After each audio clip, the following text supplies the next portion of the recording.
Hello student आज आम 3 mark question discuss करवा जहाँकि आमर कौन जो आमर हिस्ट्री ऑनर्स अच्छी हिस्ट्री ऑनर्स जो 6th सेमेस्टर आम जो एग्जाम हो आमर किसी गुरुत्वपूर्ण इंपोर्टेंट क्वेश्चन आम 3 मार्क डिस्कस करवा जहाँकि आमर ऑल यूनिट रू इंपोर्टेंट क्वेश्चन अटे जहाँकि आमर एग्जाम बहुत गुरुत्वपूर्ण रहिबो। ओके चलो स्टार्ट करवा। देखो वन कहला क्वेश्चन नंबर 1 होची द इंडियन प्रेस एक्ट 1910 बा भारतीय कौन ना प्रेस आईन 19 केते भारतीय प्रेस आईन 1910 कौन आमर जो गलती अच्छी मिस्टेक अच्छी कौन 1910 हवा कथा कौन 1910 लास्ट जो वन अच्छी से नहीं है 1910 जो भारतीय प्रेस आईन टा कौन 100% इम्पोर्टेंट जहाँकि आमर हिस्ट्री ऑनर्स पिला है जहाँकि आमर एग्जाम गुरुत्वपूर्ण रहा 6th सेमेस्टर जहाँ आम जो 6th सेमेस्टर जो आम 2025 एग्जाम होगा जाऊँगी से किसी इम्पोर्टेंट आम ऑल यूनिट रू है चल आलोचना करवा।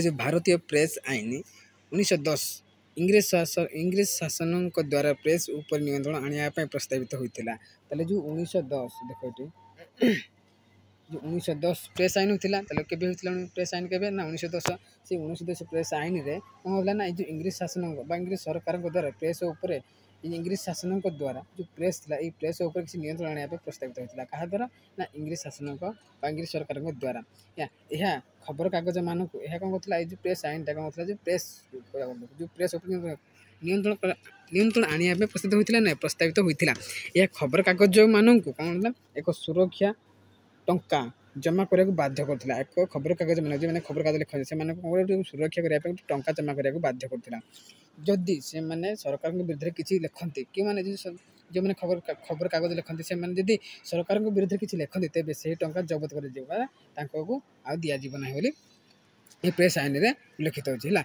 है आंदोलन और आजाद प्रकाश करने व्यवहार होता ये जो प्रेस आईन टा 1910 जो आंदोलन और आजादी प्रकाश माने स्वाधीनतार प्रकाश कर रोकने जो स्वाधीनतार आजादी रोकने आजादी आजादी मैंने कौन स्वाधीन मुझे आजादी पाइगली कहना से गुड़ी को रोकने आंदोलन रोकने व्यवहार कराला प्रेस आईन को प्रेस को जार ये प्रेस आईन उद्देश्य हूँ कौन ना इंग्रेज शासन विरोधी खबर बा सूचना रोकवा यार उद्देश्य हूँ कौन इंग्रेज शासन इंग्रेज शासन विरोधी जो इंग्रेज शासन विरोधी जी विरोधी खबर बा सूचना को रोकिया जो आम इंग्लिश सरकार रहा विरोध में किसी खबर बा सूचना को रोकने ये प्रेस आईन हुई अच्छे। ओके ताला आम देखिया क्वेश्चन नंबर 2 ये भी गोटे आम इम्पोर्टेंट क्वेश्चन आम एग्जाम है कौन ना केशव चंद्र सेन कौन जो केशव चंद्र सेन किए केशव चंद्र सेन ये गोटे भी ये गोटे आम मोस्ट इम्पोर्टेंट क्वेश्चन है आईएमपी है ना केशव चंद्र सेन। ओके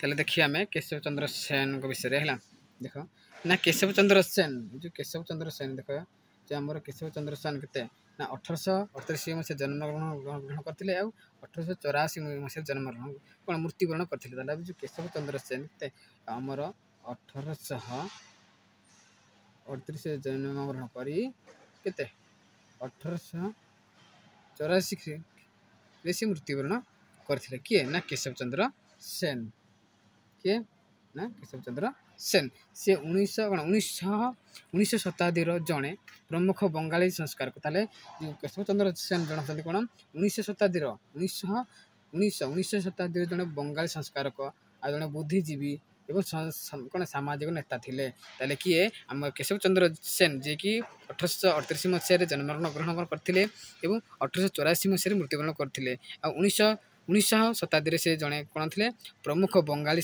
कौन बंगाली संस्कारक थे बुद्धिजीवी थे सामाजिक नेता थे किए ना केशव चंद्र सेन पढ़े केशव चंद्र सेन जड़े डैश नेता सामाजिक नेता बा बुद्धिजीवी बा बंगाली संस्कारक थे किए ना आमर କେଶବଚନ୍ଦ୍ର ସେନ 19ଶ ଶତାବ୍ଦୀରେ ସେ 19ଶ ଶତାବ୍ଦୀ ମଧ୍ୟରେ ହେଲା। ତାହେଲେ ସେମାନେ ନା କେଶବଚନ୍ଦ୍ର ସେନ କ'ଣ ଭାରତରେ ଏକ ସଂସ୍କାରବାଦୀ ଧାର୍ମିକ। ତାହେଲେ ଯେଉଁ କେଶବଚନ୍ଦ୍ର ସେନ ସେ କ'ଣ ନା ଭାରତର ଏକ ସଂସ୍କାରବାଦୀ ଧାର୍ମିକ ଏବଂ ସାମାଜିକ ଆନ୍ଦୋଳନ ବ୍ରହ୍ମ ସମାଜର ଜଣେ ପ୍ରମୁଖ ବ୍ୟକ୍ତିତ୍ୱ ଥିଲେ। ତାହେଲେ ଯେ ଆମ କେଶବଚନ୍ଦ୍ର ସେନ ସେ କ'ଣ ଥିଲେ ନା ଭାରତର ଏକ ସଂସ୍କାରବାଦୀ ଧାର୍ମିକ ଥିଲେ ଏବଂ ସାମାଜିକ ଆନ୍ଦୋଳନ ଓ ବ୍ରହ୍ମ ସମାଜର ଜଣେ ପ୍ରମୁଖ ବ୍ୟକ୍ତିତ୍ୱ ଥିଲେ। ତାହେଲେ ଯେଉଁଗୁଡ଼ା ଭାରତରେ ଏକ ସମାଜ କ'ଣ ସଂସ୍କାରବାଦୀ ଧାର୍ମିକ ବ୍ୟକ୍ତିତ୍ୱ ଥିଲେ ମଧ୍ୟ ଏବଂ ସାମାଜିକ ଆନ୍ଦୋଳନ ବ୍ୟକ୍ତିତ୍ୱ କରିଥିଲେ ଏବଂ ବ୍ରହ୍ମ ସମାଜର ଜଣେ ପ୍ରମୁଖ ବ୍ୟକ୍ତିତ୍ୱ ଥିଲେ। କିଏ ନା ଆମ କେଶବଚନ୍ଦ୍ର ସେନ ଭାରତର। ତାହେଲେ କେଶବଚନ୍ଦ୍ର ସେନ ହିନ୍ଦୁ ସମାଜକୁ ଆଧୁନିକରଣ କରିବା।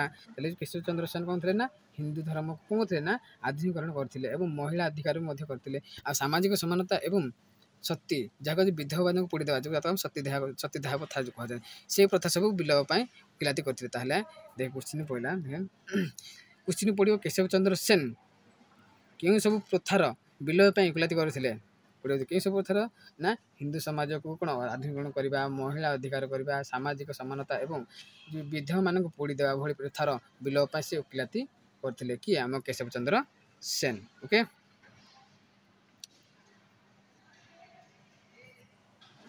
ତାପରେ ସେମାନେ ନା କେଶବଚନ୍ଦ୍ର ସେନ ଶିକ୍ଷାର ପ୍ରସାର ଏବଂ ସମାଜର ଅବହେଳିତ ବର୍ଗର ଉନ୍ନତିରେ ମଧ୍ୟ ଗୁରୁତ୍ୱପୂର୍ଣ୍ଣ ଭୂମିକା ଗ୍ରହଣ କରିଥିଲେ। ତାହେଲେ ଯେଉଁ କିଭଳି ଭାବରେ ଶିକ୍ଷାର ପ୍ରସାର ହେବ ଏବଂ ସମାଜରେ ଯେଉଁ ବର୍ଗର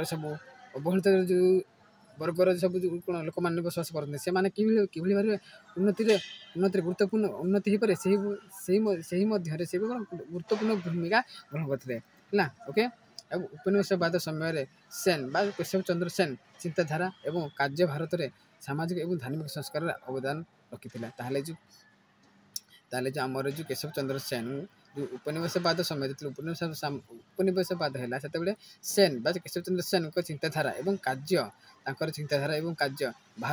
ଭାରତରେ କ'ଣ ଥିଲା ନା ସାମାଜିକ ଏବଂ ଧାର୍ମିକ ସଂସ୍କାରରେ ଅବଦାନ ରଖିଥିଲା। ତାହେଲେ କହୁଥିଲେ ନା ସାମାଜିକ ଏବଂ ଧାର୍ମିକ ସଂସ୍କାରରେ ଅବଦାନ ରଖିଥିଲା। କାହାଙ୍କ ଚିନ୍ତାଧାରା ନା ଉପନିବେଶ ସମୟରେ ଆମର କେଶବଚନ୍ଦ୍ର ସେନଙ୍କ ଚିନ୍ତାଧାରା ଏବଂ କାର୍ଯ୍ୟଟା କ'ଣ କରିଥିଲା ନା ଭାରତରେ ସାମାଜିକ ଏବଂ ଧାର୍ମିକ ସଂସ୍କାରରେ ଅବଦାନ ରଖିଥିଲା। Okay, clear.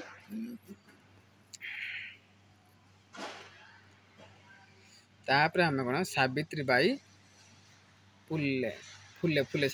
ଫୁଲେ କିଏ କ'ଣ ନା ଆମେ ଆଜି ପଢ଼ିବା YouTube most important question Savitribai Phule କିଏ? ସାବିତ୍ରୀବାଈ ଫୁଲେ ଆମେ ଇମ୍ପୋର୍ଟାଣ୍ଟ କ୍ୱେଶ୍ଚିନ୍ ହେଲା। ଆମର ଯେତିକି ମୁଁ ଡିସ୍କସ୍ କରି ସବୁ ଯାକ ଇମ୍ପୋର୍ଟାଣ୍ଟ କ୍ୱେଶ୍ଚିନ୍ ଆମର ଏକ୍ଜାମ୍ ପାଇଁ ଯେତିକି ଉପଯୋଗୀ ରହିବ ହେଲା 100% ଇମ୍ପୋର୍ଟାଣ୍ଟ ଗୋଟେ। ଓକେ, କ'ଣ ସାବିତ୍ରୀବାଈ ଫୁଲେ କିଏ କ'ଣ ନା ସାବିତ୍ରୀବାଈ ଫୁଲେ।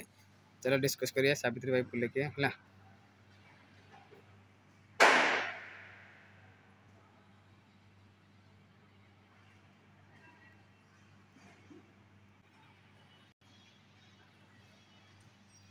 ତାହେଲେ ସାବିତ୍ରୀବାଈ ଫୁଲେ କିଏ ଦେଖିବା ନା ସାବିତ୍ରୀବାଈ ଫୁଲେ ଏକ ଭାରତୀୟ ସାମାଜିକ ସୁଧାରକାରୀ ଥିଲେ ଏବଂ ଶିକ୍ଷକ ଥିଲେ। ତାହେଲେ ସାବିତ୍ରୀବାଈ ଫୁଲେ ସେ ଏକ ଭାରତୀୟ ସାମାଜିକର ହେଲା ତାର ସୁଧାରକାରୀ କେମିତି ହେବ ଏବଂ ଶିକ୍ଷକ ମଧ୍ୟ ଥିଲେ। ସେ କିଏ ନା ସାବିତ୍ରୀବାଈ ଫୁଲେ ଏକ ଭାରତୀୟ ସାମାଜିକ ସୁଧାରକାରୀ ଏବଂ ଶିକ୍ଷକ ଥିଲେ। ତାହେଲେ କ'ଣ ନା ସାବିତ୍ରୀବାଈ ଫୁଲେ ହେଉଛନ୍ତି କ'ଣ ନା ଭାରତୀୟ ସାମାଜିକ ସୁଧାରକାରୀ ଏବଂ ଶିକ୍ଷକ ଥିଲେ। କିଏ ନା ସାବିତ୍ରୀ ଫୁଲେ ମହିଳା ଓ ଝିଅମାନଙ୍କ ପାଇଁ ଶିକ୍ଷାର ପ୍ରଚାର କରିଥିଲେ। ତାହେଲେ ଯେ ଆମେ ସାବିତ୍ରୀବାଈ ଫୁଲେ କ'ଣ କରିଥିଲେ ଯେ ଆମର ମହିଳାମାନେ ରହିଲେ ଆଉ ଝିଅମାନେ ରହିଲେ ସେମାନଙ୍କ ପାଇଁ କିଛି ଶିକ୍ଷାର ପ୍ରଚାର କରିଥିଲେ। କିଏ ନା ସାବିତ୍ରୀବାଈ ଫୁଲେ ଯାହା 19ଶ ଶତାବ୍ଦୀରେ ଭାରତରେ ଖୁବ୍ ଅଳ୍ପ ଥିଲା। ତାହେଲେ 19ଶ ଶତାବ୍ଦୀରେ ଭାରତରେ ଖୁବ୍ କମ୍ ଥିଲା ଏରା କେଉଁଟା ଯେତେବେଳେ ମହିଳା ଓ ଝିଅମାନଙ୍କ ପାଇଁ ଶିକ୍ଷାର ପ୍ରଚାର କରିଥିଲେ। ସେତେବେଳେ କ'ଣ 19ଶ ଶତାବ୍ଦୀ ବେଳକୁ ମହିଳାମାନେ ପାଠ ପଢ଼ୁଥିଲେ କି ଝିଅମାନେ ପାଠ ପଢ଼ୁ ପାରୁନଥିଲେ ସେ ଘରେ ସେମାନଙ୍କ କାମ ଥିଲା ସେମାନଙ୍କ ପାଇଁ ଶିକ୍ଷାର ପ୍ରଚାର କରିଥିଲେ। କିଏ ନା ସାବିତ୍ରୀବାଈ ଫୁଲେ ହେଲା। 19ଶ ଶତାବ୍ଦୀ ବେଳକୁ ସେଟା ବହୁତ କମ୍ ଥିଲା କେଉଁଟା ଝିଅମାନଙ୍କର ଯେଉଁ ଶିକ୍ଷାର ସେମାନେ ପାଠ ପଢ଼ିପାରିବେ ବୋଲି ବେଶୀ ହେତେ କିଛି ପଢ଼ୁନଥିଲେ ଝିଅମାନେ ପଢ଼ୁନଥିଲେ ଅଳ୍ପ ଝିଅମାନେ ପଢ଼ୁଥିଲେ ସେମାନଙ୍କ ପାଇଁ ଶିକ୍ଷାର ପ୍ରଚାର କରିଥିଲେ। 19ଶ ଶତାବ୍ଦୀ ବେଳକୁ ସେଟା ଏଇ ଶିକ୍ଷାର ପ୍ରଚାରଟା କମ୍ ଥିଲା ବୋଲି ସେ କୁହାଯାଇଥିଲା ଏଠାରେ କୁହାଯାଇଯିବ ହେଲା। ସେ ତାଙ୍କର ପତି ତାହେଲେ ଯେଉଁ ଆମର ସାବିତ୍ରୀବାଈ ଫୁଲେଙ୍କ ପତିଙ୍କ ବା ତାଙ୍କ ସ୍ୱାମୀଙ୍କ ନାମ ହେଉଛି କ'ଣ କ'ଣ ଜ୍ୟୋତିରାଓ ଫୁଲେ ତାଙ୍କର ତାହେଲେ କ୍ୱେଶ୍ଚିନ୍ ପଡ଼ିବ ନା ସାବିତ୍ରୀବାଇ ଫୁଲେଙ୍କ କ'ଣ ସ୍ତ୍ରୀ ସାବିତ୍ରୀବାଇ ଫୁଲେଙ୍କ ଯେଉଁ ଫୁଲେ ରହିଲେ ସାବିତ୍ରୀବାଇ ଫୁଲେ ତାଙ୍କର ପତିଙ୍କ ନାମ କ'ଣ ଥିଲା ନା ଜ୍ୟୋତିରାଓ ଫୁଲେ। କ'ଣ ନା ଜ୍ୟୋତିରାଓ ଫୁଲେ ତାଙ୍କ ସ୍ୱାମୀଙ୍କ ନାମ ହେଉଛି ଜ୍ୟୋତିରାଓ ଫୁଲେ। କାହାଙ୍କର ସ୍ୱାମୀଙ୍କ ନାମ ନା ସାବିତ୍ରୀବାଇ ଫୁଲେଙ୍କର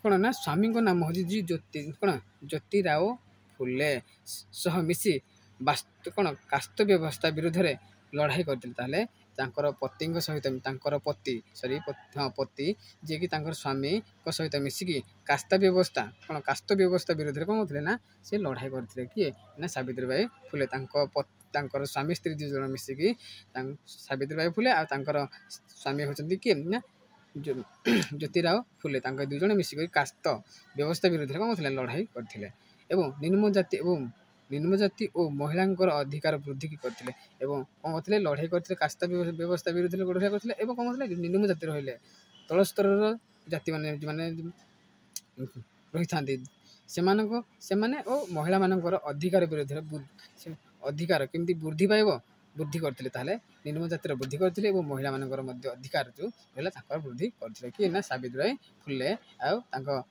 ସ୍ୱାମୀ ହେଉଛନ୍ତି କିଏ ଜ୍ୟୋତିରାଓ ଫୁଲେ। ଓକେ ତାହେଲେ ସାବିତ୍ରୀବାଇ ଭାରତର ପ୍ରଥମ ସ୍ତ୍ରୀ ଶିକ୍ଷୟିତ୍ରୀ ହେବା ସହିତ ଝିଅମାନଙ୍କ ପାଇଁ ବହୁତ ସ୍କୁଲ ଖୋଲିଥିଲେ। ତାହେଲେ ଆମ କ୍ୱେଶ୍ଚିନ୍ ପଡ଼ିବ ସାବିତ୍ରୀବାଇ ଭାରତର ପ୍ରଥମ ସ୍ତ୍ରୀ ଶିକ୍ଷୟିତ୍ରୀ ହୋଇଥିଲେ। ତାହେଲେ ପଡ଼ିବ କିଏ ଯଦି ପଡ଼ିବ କ୍ୱେଶ୍ଚିନ୍ ପଡ଼ିବ 1 ମାର୍କ କ୍ୱେଶ୍ଚିନ୍ ପଡ଼ିବ ଯଦି ନା ଭାରତରେ ପ୍ରଥମ ସ୍ତ୍ରୀ ଶିକ୍ଷୟିତ୍ରୀ କିଏ ହୋଇଥିଲେ ନା ସାବିତ୍ରୀବାଇ ଫୁଲେ। ସାବିତ୍ରୀବାଇ ଫୁଲେ ହେଉଛନ୍ତି ପ୍ରଥମ ଯିଏକି ସ୍ତ୍ରୀ ଶିକ୍ଷୟିତ୍ରୀ ହୋଇଥିଲେ ହେଲା ଏବଂ ସେମାନେ ସେ କ'ଣ କରିଥିଲେ ଏବଂ ଯେତିକି ଝିଅମାନେ ରହିଲେ ସେଇ ଝିଅମାନଙ୍କ ପାଇଁ ସେ ସ୍କୁଲ ଖୋଲିଥିଲେ। କିଏ ନା ସାବିତ୍ରୀବାଇ ଫୁଲେ। କ୍ଲିୟର ଦେଖ ଯାହା ସମାଜର ଗଢ଼ଣାକୁ ପରିବର୍ତ୍ତିତ କରିଦେଲା। ଯେ ସମାଜର ଗଢ଼ଣା ସମାଜ ଯେମିତି ଗଢ଼ି ଉଠିଥିଲା ସେଇ ସମାଜକୁ ଗଢ଼ଣାକୁ କ'ଣ ସେ ପରିବର୍ତ୍ତିତ କରିଥିଲେ। କି ନା ସାବିତ୍ରୀବାଇ ଫୁଲେ ସେ ଏ ସମାଜରେ ଯେମିତି ସମାଜ କ'ଣ ଥିଲେ ନା ଆଗରୁ ଝିଅମାନେ ପାଠ ପଢ଼ି ପାରୁନଥିଲେ କମ୍ ପଢ଼ୁଥିଲେ ସେମାନଙ୍କୁ ମନା କରାଯାଉଥିଲା ସେଇ ସବୁକୁ ସେ କ'ଣ ଥିଲେ ଏହି ସମାଜରୁ ସେଇଟାକୁ ଦୂରେଇ ଦେଇଥିଲେ ପରିବର୍ତ୍ତିତ କରିଦେଇଥିଲେ। କିଏ ନା ସାବିତ୍ରୀବାଇ ଫୁଲେ। ସେ ଭାରତରେ ମହିଳା ଓ ଶିକ୍ଷା ଓ ସାମାଜିକ ସୁଧାରରେ ପ୍ରଥମ ଅଗ୍ରଣୀ କାର୍ଯ୍ୟକର୍ତ୍ତା ଥିଲେ। ତାହେଲେ ସେ କ'ଣ ସେ ମାନେ କିଏ ନା ସାବିତ୍ରୀବାଇ ଫୁଲେ ଭାରତରେ ମହିଳା ଶିକ୍ଷା ଯୋଡ଼ିଲା ଭାରତରେ ମହିଳା ଶିକ୍ଷା ଓ ସାମାଜିକ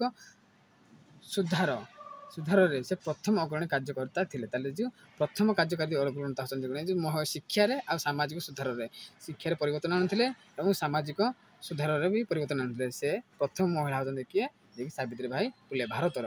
ଓକେ କ୍ଲିୟର ଇଏ ଗୋଟେ ଆମର ମୋଷ୍ଟ ଇମ୍ପୋର୍ଟାଣ୍ଟ ମଧ୍ୟ ଆମର ଏକ୍ଜାମ୍ ବାରମ୍ବାର ଆସିଥାଏ ହେଲା। ଯେତିକି ଡିସ୍କସ୍ କରି ସବୁ ଇମ୍ପୋର୍ଟାଣ୍ଟ କ୍ୱେଶ୍ଚିନ୍ ଓକେ ଆମର ଏକ୍ଜାମ୍ ପାଇଁ ବହୁତ ଗୁରୁତ୍ୱପୂର୍ଣ୍ଣ ରହିବ।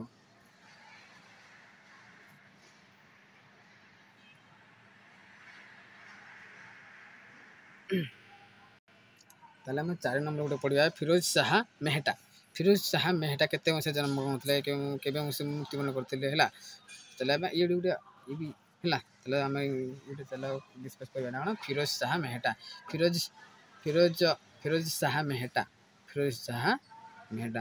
ଚାଲ ଦେଖ ଫିରୋଜ ଶାହା ମେହେଟା କେତେ ନା 1885 ମସିହା ଜନ୍ମଗ୍ରହଣ କରିଥିଲେ ଆଉ 1915 ସେ ମୃତ୍ୟୁବରଣ କରିଥିଲେ। କିଏ ନା ଫିରୋଜ ଶାହା ମେହେଟା ସେ ଏକ ଭାରତୀୟ ରାଜନୟିକ ଏବଂ ସାମାଜିକ ସୁଧାରକାରୀ ଥିଲେ।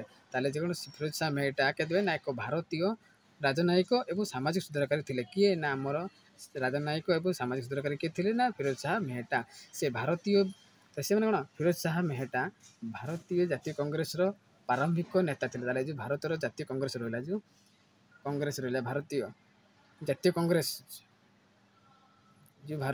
କଂଗ୍ରେସ ଯେଉଁ ରହିଲା ତାହାର ପ୍ରାରମ୍ଭିକ ନେତା ଥିଲେ।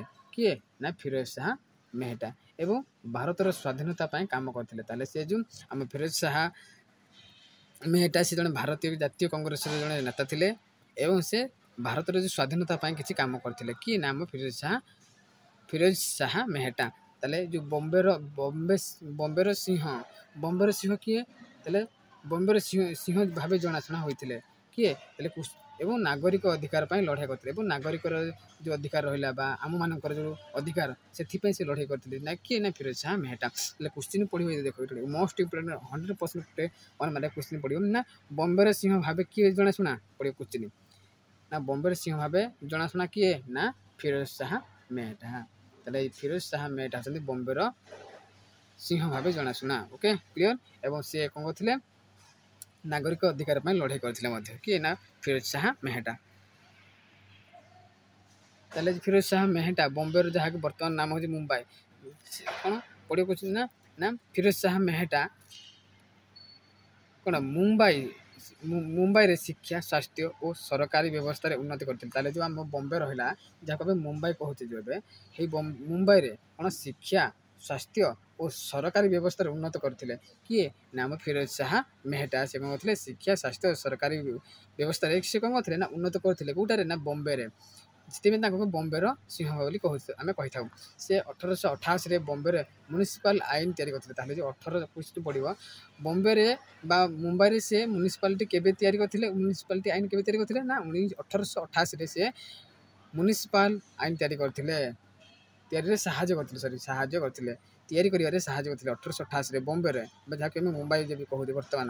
ଏବଂ ବମ୍ବେ କନିକଲ ବା ମୁମ୍ବାଇ କନିକଲ ନାମର ଗ ପତ୍ରିକା ଆରମ୍ଭ କରିଥିଲେ। ତାହେଲେ ସେ ଗୋଟେ ବମ୍ବେରେ ଗୋଟେ କନିକାଲ ନାମ ଗୋଟେ ଗ ପତ୍ରିକା ଥିଲା ତାକୁ ଆରମ୍ଭ କରିଥିଲେ କିଏ ନା ଫିରୋଜ ଶାହ ମେହେଟା ଯାହା ଭାରତୀୟ ଜାତୀୟତା ପାଇଁ କାମ କରିଥିଲା। କ'ଣ ନା ଯେଉଁ ଭାରତର ଜାତୀୟତା ପାଇଁ ସେ କ'ଣ କାମ କରିଥିଲା।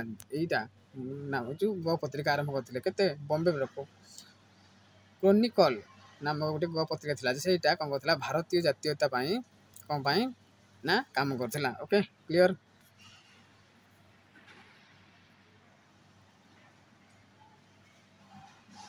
ତାପରେ ଆମେ 5 ନମ୍ବର କ୍ୱେଶ୍ଚିନ୍ ପଢ଼ିବା। ଓକେ ଦେଖ 5 ନମ୍ବର ଥିଓରି ଅଫ୍ ସତ୍ୟାଗ୍ରହ।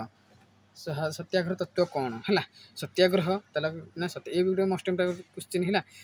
ସବୁ ତ ମୁଁ ଯେତିକି ଡିସ୍କସ୍ କରି ସବୁ ଇମ୍ପୋର୍ଟାଣ୍ଟ ହେଲା ନା ସତ୍ୟାଗ୍ରହ ମହାତ୍ମା ଗାନ୍ଧୀଙ୍କ ଦ୍ୱାରା ପ୍ରତିପାଦିତ ଏକ ତତ୍ତ୍ୱ।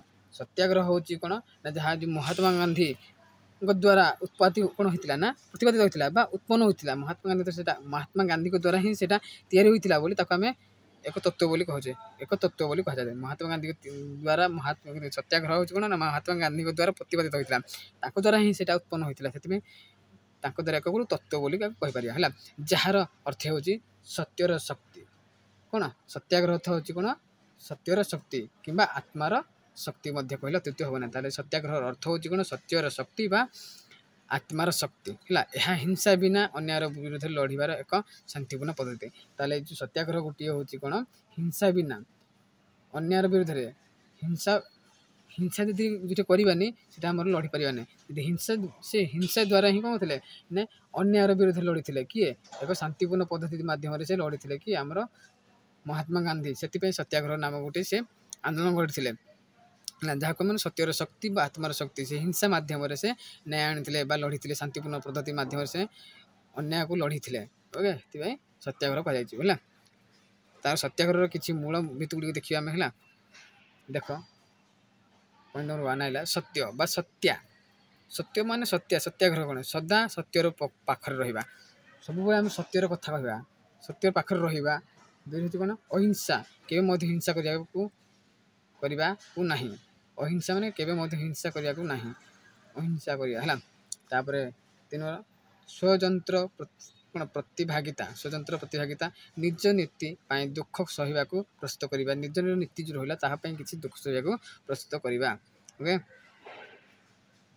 ତାପରେ ରହିଲା ସତ୍ୟାଗ୍ରହର ଲକ୍ଷ୍ୟ ହେଉଛି କ'ଣ ତାହେଲେ ସତ୍ୟାଗ୍ରହର ଲକ୍ଷ୍ୟ ବା ଉଦ୍ଦେଶ୍ୟ ହେଉଛି କ'ଣ ଶତ୍ରୁମାନଙ୍କର ହୃଦୟରେ ପରିବର୍ତ୍ତନ ଆଣି ନ୍ୟାୟ ହାସଲ କରିବା। ତାହେଲେ ଶତ୍ରୁମାନେ ରହିଲେ ସେମାନଙ୍କ ହୃଦୟରେ କ'ଣ କରିବା ପରିବର୍ତ୍ତନ ଆଣି ନ୍ୟାୟ ହାସଲ କରିବା ହେଉଛି ଗୋଟେ ସତ୍ୟାଗ୍ରହର ଲକ୍ଷ୍ୟ। ଏହାକୁ ଭାରତର ସ୍ୱାଧୀନତା ଆନ୍ଦୋଳନରେ ବ୍ୟବହାର କରିଥିଲା। ଯେମିତି ଭାରତର ସ୍ୱାଧୀନତା ହେଇଥିଲା ସେଇ ଭାରତ ସ୍ୱାଧୀନତା ଆନ୍ଦୋଳନରେ ଏ ସତ୍ୟାଗ୍ରହକୁ କ'ଣ ହେଇଥିଲା ନା ବ୍ୟବହାର କରାଯାଇଥିଲା। ତେଣୁ ସେ ଯାହା ମାଧ୍ୟମରେ ଆମର କ'ଣ ହେଇଥିଲା ସ୍ୱାଧୀନତା ହେଇଥିଲା ଆମ ଭାରତକୁ ସ୍ୱାଧୀନତା ପାଇଥିଲା। Okay clear. ତାର 6 ନମ୍ବର କ୍ୱେଶ୍ଚିନ୍ ବି ଦେଖିବା do or die slogan of Mahatma Gandhi. Mahatma ଗାନ୍ଧୀଙ୍କ କର ବା ମୋର ଆହ୍ୱାନ।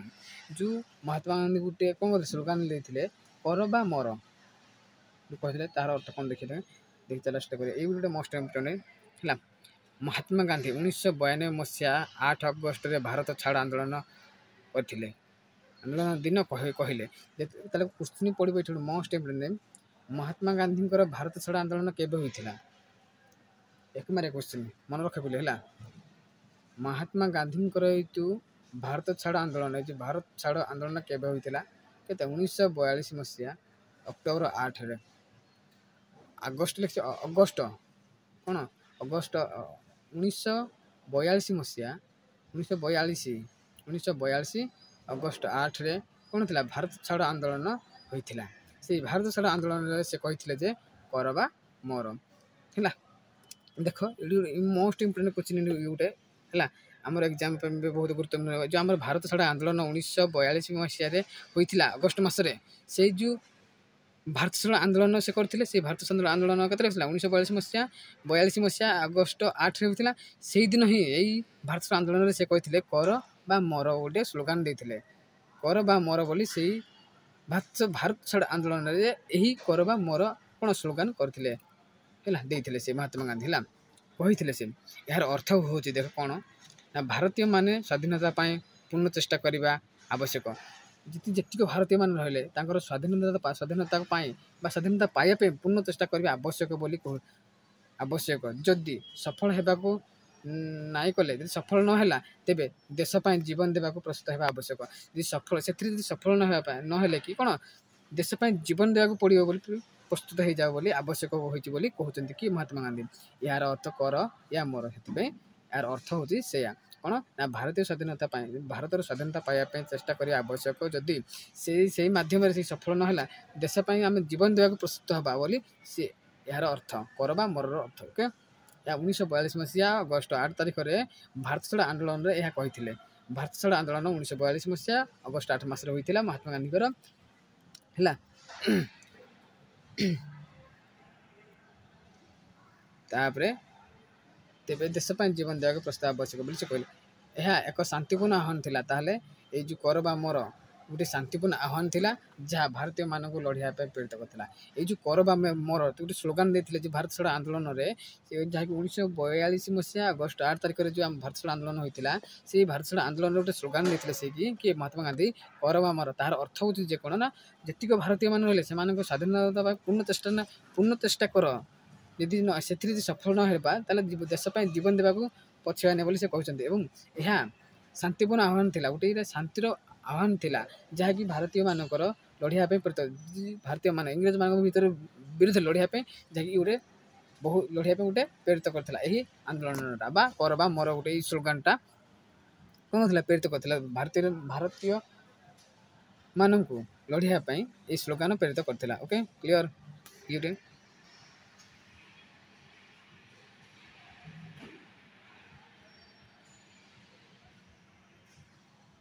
ତାପରେ କ'ଣ ଦାଣ୍ଡି ଯାତ୍ରା କ'ଣ? ଇଏ ବି ଗୋଟେ ମୋଷ୍ଟ ଇମ୍ପୋର୍ଟାଣ୍ଟ କ୍ୱେଶ୍ଚିନ୍। ଦାଣ୍ଡି ଯାତ୍ରା ହେଲା।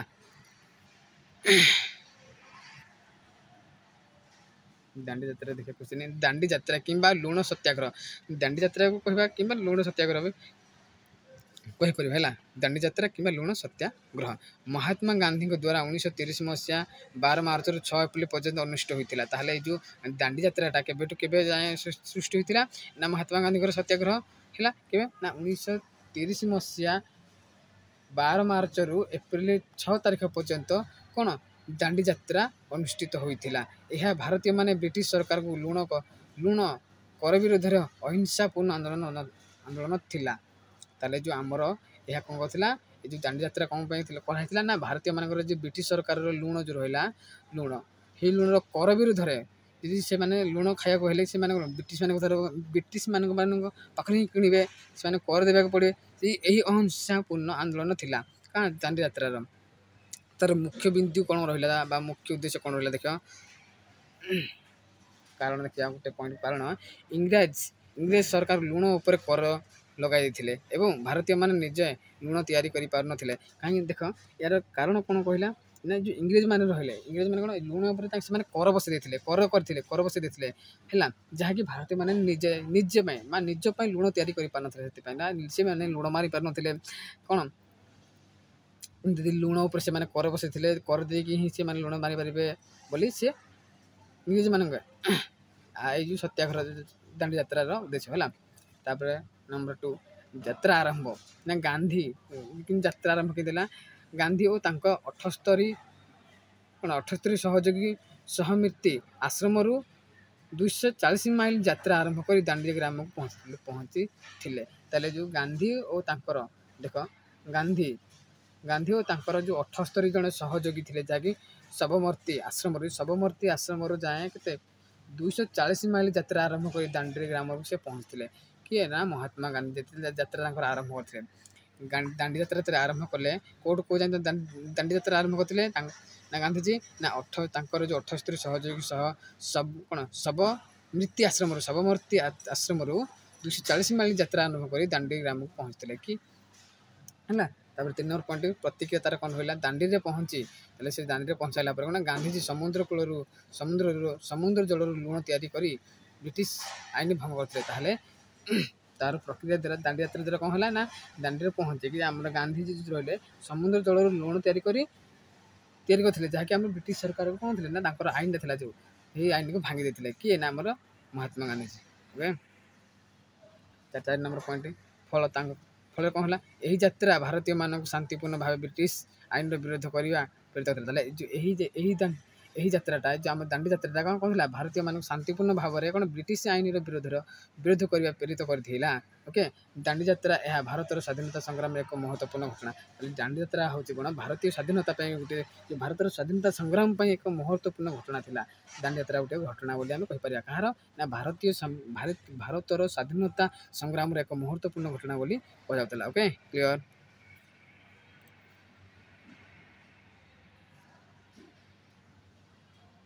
8 number question the Indian national army ଭାରତୀୟ ଜାତୀୟ ସୈନ୍ୟ ବାହିନୀ କ'ଣ? ଭାରତୀୟ ଜାତୀୟ ସୈନ୍ୟ ବାହିନୀ ବିଷୟରେ ଆମେ ଜାଣିବା। ଏଇଟା ଗୋଟେ ମୋଷ୍ଟ ଇମ୍ପୋର୍ଟାଣ୍ଟ କ୍ୱେଶ୍ଚନ ହେଲା। କ'ଣ ଜାତୀୟ ସୈନ୍ୟ ବାହିନୀ, ଭାରତୀୟ ଜାତୀୟ ସୈନ୍ୟ ବାହିନୀ ଯାହାକୁ ଆମେ ଇଂଲିଶ କହିବା ଇଣ୍ଟରନ୍ୟାସନାଲ୍ କ'ଣ ଦ ଇଣ୍ଡିଆନ୍ ନ୍ୟାସନାଲ୍ ଆର୍ମି ବୋଲି କହିବା। ଇଂଲିଶରେ INA ଯାହାକୁ ଆମେ କହିବା ଇଣ୍ଡିଆନ୍ ନ୍ୟାସନାଲ୍ ଆର୍ମି, ଯାହାକୁ ଭାରତୀୟ ଜାତୀୟ ସୈନ୍ୟ ବାହିନୀ ବୋଲି କହିବା। ଭାରତୀୟ ଜାତୀୟ ସୈନ୍ୟ ବାହିନୀ ଏକ ସେନା ଥିଲା। ତାହେଲେ ଯେଉଁ ଭାରତୀୟ ସୈନ୍ୟ ବାହିନୀ ଗୋଟେ ସେନା ବୋଲି କହିପାରିବା, ଯାହା ଭାରତକୁ ବ୍ରିଟିଶ ଶାସନରୁ ମୁକ୍ତ କରିବାକୁ ଯୁଦ୍ଧ କରୁଥିଲା। ଏଇ ଯେଉଁ ଭାରତୀୟ ଜାତୀୟ ସୈନ୍ୟ ବାହିନୀଟା କ'ଣ ଥିଲା, ଯେଉଁ ଭାରତରେ କ'ଣ ମାନେ ବ୍ରିଟିଶ ଶାସନ କରୁଥିଲେ, ସେଇ ବ୍ରିଟିଶ ଶାସନରୁ ମୁକ୍ତି ପାଇବା ପାଇଁ ଏମାନେ ଯୁଦ୍ଧ କରୁଥିଲେ। କେଉଁମାନେ ମୁକ୍ତି ପାଇବା ପାଇଁ ଏଇ ଭାରତୀୟ ସୈନ୍ୟ ବାହିନୀ ମାନେ ଯୁଦ୍ଧ କରୁଥିଲେ ହେଲା। କ୍ଲିୟର। ଏହାକୁ ସୁଭାଷ ଚନ୍ଦ୍ର ବୋଷ ନେତୃତ୍ୱ କରିଥିଲେ। ତାର ଯେଉଁ ଭାରତୀୟ ଜାତୀୟ ସୈନ୍ୟ ବାହିନୀ ରହିଲେ ସେଇ ଭାରତୀୟ ଜାତୀୟ ସୈନ୍ୟ ବାହିନୀ ରହିଲେ ସେଇ ଭାରତୀୟ ଜାତୀୟ ସୈନ୍ୟ ବାହିନୀକୁ ସୁଭାଷ ଚନ୍ଦ୍ର କ'ଣ କରିଥିଲେ ନେତୃତ୍ୱ ଦେଇଥିଲେ ହେଲା। ଯାହାକୁ Indian army Indian national army Japan ସେନା, ଏ ଯେଉଁ ଆମର ଭାରତୀୟ ଜାତୀୟ ସୈନ୍ୟ ବାହିନୀ ଜାପାନ ସୈନ୍ୟ ସହିତ ଯୁଦ୍ଧ କରିଥିଲା। କ'ଣ ଯେଉଁ ଆମର ଭାରତୀୟ ଜାତୀୟ ସୈନ୍ୟ ବାହିନୀ ମାନେ କ'ଣ କରିଥିଲା, ଜାପାନୀ ଯେଉଁ ସେନା ରହିଲେ ଜାପାନର ସେନା ଯେଉଁ ସେମାନଙ୍କ ସହିତ ଯୁଦ୍ଧ କରିଥିଲା। କିନ୍ତୁ ଏହା ଏକ ଫଳପ୍ରଦ ହୋଇପାରିଲା ନାହିଁ। କିନ୍ତୁ ଏହା ଫଳପ୍ରଦ ହୋଇପାରିଲା ନାହିଁ। ତଥାପି ଏହା ଭାରତୀୟ ସ୍ୱାଧୀନତା ଆନ୍ଦୋଳନର ଏକ ମହତ୍ତ୍ୱପୂର୍ଣ୍ଣ ଭୂମିକା ନେଇଥିଲା। ତଥାପି ଇଏ ଗୋଟେ ହେଉଛି ଯେଉଁ ଭାରତୀୟ ଜାତୀୟ ସୈନ୍ୟ ବାହିନୀ ଗୋଟେ ହେଉଛି କ'ଣ ଭାରତୀୟ ଜାତୀୟ ସ୍ୱାଧୀନତା ଆନ୍ଦୋଳନର ଏକ ମହତ୍ତ୍ୱପୂର୍ଣ୍ଣ ଭୂମିକା ନେଇଥିଲା। Okay clear. ଭାରତୀୟ ଜାତୀୟ ସୈନ୍ୟ ବାହିନୀ ବୁଝିଲ। 9 ନମ୍ବର କହିଲା ତାହେଲେ 9 ନମ୍ବର ହେଉଛି କ'ଣ ମାଉଣ୍ଟ ବେଟନ୍ ଯୋଜନା କ'ଣ ନା ମାଉଣ୍ଟ ବେଟନ୍ ଯୋଜନା କ'ଣ? ଚାଲ କ୍ୱେଶ୍ଚନ ଦେଖିବା। ମାଉଣ୍ଟ ବେଟନ୍ ଯୋଜନା ବି କ'ଣ? ମାଉଣ୍ଟ ବେଟନ୍ ଯୋଜନା 1947 ମସିହା ଭାରତକୁ 2ଟି ଦେଶରେ ବାଣ୍ଟିବା ପାଇଁ ଏକ ପ୍ରସ୍ତାବ ଥିଲା। ତାହେଲେ ଯେଉଁ ମାଉଣ୍ଟ ବେଟନ୍ ଯୋଜନା 1947 ମସିହାରେ ଯେତେବେଳେ ଭାରତ ଆମର ସ୍ୱାଧୀନ ପାଇଥିଲା, ଏଇ ମସିହାରେ ପାଇଥିଲା 1947 ମସିହା ଅଗଷ୍ଟ ମାସ 15 ତାରିଖ ଦିନ ସ୍ୱାଧୀନତା ପାଇଥିଲା ନା ଆମର ଭାରତ। ସେହି ଯୋଜନା ସେଥିପାଇଁ କୁହାଯାଉଛି ମାଉଣ୍ଟ ବେଟନ୍ ଯୋଜନା 1947 ମସିହାରେ ଭାରତକୁ ଯେତେବେଳେ 1947 ମାଉଣ୍ଟ ବେଟନ୍ ଯୋଜନାଟା କ'ଣ କଲା, ଯେତେବେଳେ 1947 ମସିହାରେ ଭାରତକୁ 2ଟି ଦେଶରେ ବାଣ୍ଟି ଦେଇଥିଲା। ବାଣ୍ଟିବା ପାଇଁ ଏକ ପ୍ରସ୍ତାବ କରିଥିଲା ହେଲା। ଭାରତକୁ 2ଟା ଦେଶରେ ବାଣ୍ଟିବା ପାଇଁ ପ୍ରସ୍ତାବ କରିଥିଲା। ଏହାକୁ ଲର୍ଡ ଲୁଇସ୍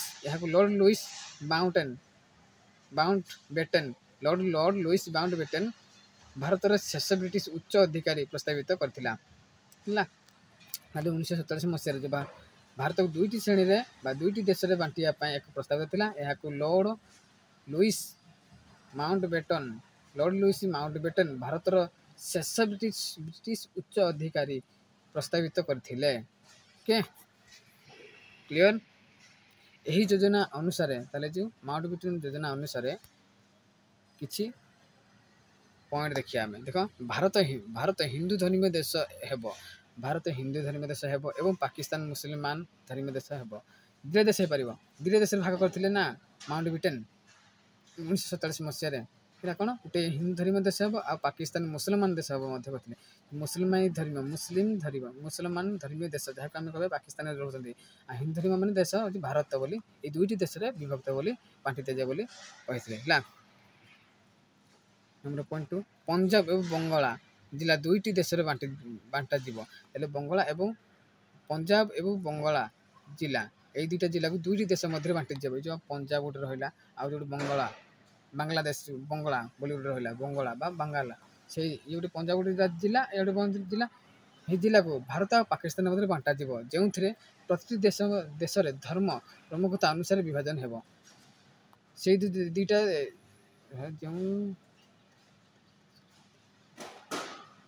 ତାହେଲେ ଯେଉଁ ପଞ୍ଜାବ ଆଉ ବଙ୍ଗଳା ଜିଲ୍ଲା 2ଟି ଥିଲା, ଏଇ 2ଟି ଦେଶ ମଧ୍ୟରେ ବାଣ୍ଟାଯିବ, ଯେଉଁଥିରେ କି ଏ ଦେଶର ଧର୍ମ ପ୍ରମୁଖତା ଅନୁସାରେ ବିଭାଜନ ହେବ ବୋଲି କୁହାଯାଇଛି ହେଲା।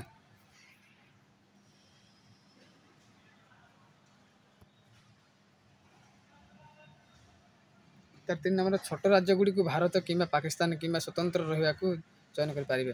ଛୋଟ ରାଜ୍ୟଗୁଡ଼ିକ ଭାରତର କିମ୍ବା ପାକିସ୍ତାନ କିମ୍ବା ସ୍ୱତନ୍ତ୍ର ରହିବାକୁ ଚୟନ କରିବେ। ଭାରତରେ ରହିବେ କି ପାକିସ୍ତାନରେ ରହିବେ କିମ୍ବା ସ୍ୱତନ୍ତ୍ର ରହିବେ ବୋଲି ଚୟନ କରିବେ। ଛୋଟ ରାଜ୍ୟ ଯଦି ରହିଲା, ସେମାନେ କେଉଁଠି ରହିବେ, ପାକିସ୍ତାନରେ ନା ଭାରତରେ, ନା ସେମାନେ ଏକ୍ସଟ୍ରା ରହିବେ ବୋଲି କୁହାଯାଇଛି। ତାପରେ 4 ନମ୍ବର ପଏଣ୍ଟ ହେଲା, ଦିଲ୍ଲୀ ସମୟ ମଧ୍ୟରେ ବ୍ରିଟିଶ ନିୟନ୍ତ୍ରଣ ରହିବ। ଦିଲ୍ଲୀ ସମୟ ମଧ୍ୟରେ ବ୍ରିଟିଶ ନିୟନ୍ତ୍ରଣରେ ରହିବ। ଓକେ, ତାପରେ ଏହି ଯୋଜନାର ପରିଣାମ ସ୍ୱରୂପ ହେଉଛି କ'ଣ, ଭାରତ ଏବଂ ପାକିସ୍ତାନ 15 ଅଗଷ୍ଟ 1947ରେ ସ୍ୱାଧୀନ ହେଲେ। କିନ୍ତୁ ଯେତେବେଳେ ଆମ ଭାରତ ଆଉ ପାକିସ୍ତାନ 1947 ମସିହା ଅଗଷ୍ଟ ମାସ 15 ତାରିଖରେ ସ୍ୱାଧୀନତା ହୋଇଥିଲେ, କିନ୍ତୁ ଏହା ସହିତ ଏକ ବଡ଼ ସଂକଟ ଘଟିଥିଲା, ଯାହାରେ ଅନେକ ଲୋକ ଧର୍ମ ଅନୁସାରେ ଦେଶ ପରିବର୍ତ୍ତନ କରିଥିଲା। ଦେଖେ, ଯେତେବେଳେ ଭାରତ ଆଉ ପାକିସ୍ତାନ ଗୋଟିଏ ଦିନରେ କ'ଣ ହେଇଥିଲେ ନା ସ୍ୱାଧୀନତା ପାଇଥିଲେ, କିନ୍ତୁ ଏହା ବଡ଼ ସଂକଟ ହୋଇଥିଲା, ଯାହାକି ଲୋକମାନେ ଧର୍ମ ଅନୁସାରେ ଦେଶର ପରିବର୍ତ୍ତନ କରିଥିଲେ। ଯେଉଁ ଲୋକ ହିନ୍ଦୁମାନେ ହିନ୍ଦୁ ଦେଶରେ ଯାଇ ରହିବ ଭାରତରେ, ଆଉ ଯଦି ମୁସଲିମ ମାନେ ସେ କ'ଣ ପାକିସ୍ତାନରେ ରହିବ, ଏଇଭଳି ପରିବର୍ତ୍ତନ ହେଉଥିଲେ, ଯାହା ସହ ହିଂସା ଏବଂ ଅନେକ ମାନବ ଅହଙ୍କାର ଘଟିଥିଲା। ଯାହାଫଳରେ କ'ଣ ବହୁତ ହିଂସା ହୋଇଥିଲା ଏବଂ ଅନେକ ଅହଙ୍କାର ଘଟିଥିଲା ହେଲା। କ୍ଲିୟର।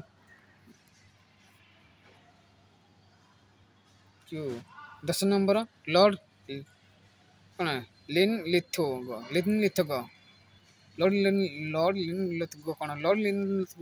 ଥିଲେ ଭାରତର ବ୍ରିଟିଶ ଭାଇସରାୟ। ତାହେଲେ ଯେଉଁ ଲର୍ଡ ଲିନ୍ଲିଥଗୋ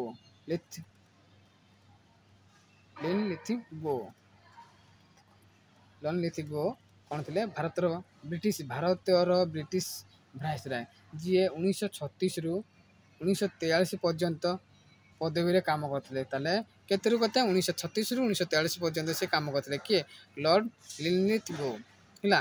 ସେ ଭାରତରେ ବ୍ରିଟିଶ ସରକାର ପ୍ରତିନିଧି ଥିଲେ। ସେ ଭାରତରେ ବ୍ରିଟିଶ ସରକାରର ପ୍ରତିନିଧି ଥିଲେ। ଇଏ ଭାରତରେ ଯେ ବ୍ରିଟିଶ ସରକାର ଥିଲା ତାହାର ପ୍ରତିନିଧି କରିଥିଲେ। କିଏ ନା ଲର୍ଡ ଲିନ୍ଲିଥଗୋ।